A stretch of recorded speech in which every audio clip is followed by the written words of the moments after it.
నమస్తే. రాష్ట్రంలో ఉన్నటువంటి ఇంజనీరింగ్, ఫార్మసీ, ఎంబీఏ, ఎంసీఏ కళాశాలల ట్యూషన్ ఫీజ్, ప్రత్యేకంగా ఫీజు రీఎంబర్స్మెంట్ విషయంలో కొంతకాలంగా గొడవ జరుగుతూనే ఉంది. దానికి అనుగుణంగానే యాజమాన్యాలు స్ట్రైక్ చేయడం, అందులో కొంత మొత్తంలో విడుదల చేయడం, మిగతాది విడుదల చేయకపోవడం, ఈ విధంగా జరుగుతూ వస్తుంది. అందులో భాగంగానే రేపటి రోజున అంటే 30వ తారీఖున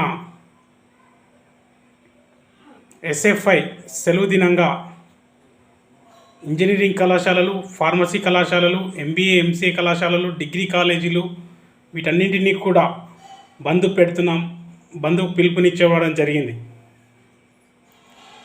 కావున ఎస్ఎఫ్ఐ ఏదైతే బంద్ కాల్ రిలీజ్ చేసిందో ఆ బంద్ కాల్కు పూర్తిగా సపోర్ట్ చేస్తూనే, అధ్యాపకుల తరఫున పూర్తిగా సపోర్ట్ చేస్తూ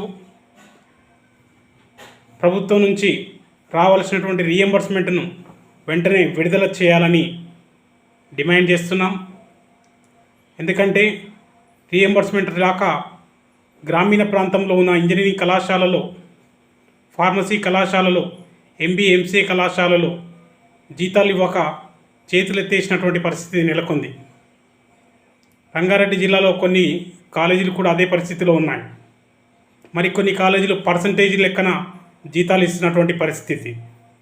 వీటన్నిటిని తొలగించాలి అంటే రాష్ట్ర ప్రభుత్వం స్పందించి ఫీజు రీఎంబర్స్మెంట్ను రిలీజ్ చేస్తే ఈ సమస్యకు పరిష్కారం దొరుకుతుందని చెప్పేసి తెలియజేస్తున్నాం. ఏది ఏమైనా రాష్ట్ర ప్రభుత్వం స్పందించి ఖచ్చితంగా ఫీజు రీఎంబర్స్మెంట్ను విడుదల చేయాలని చెప్పేసి డిమాండ్ చేస్తున్నాం.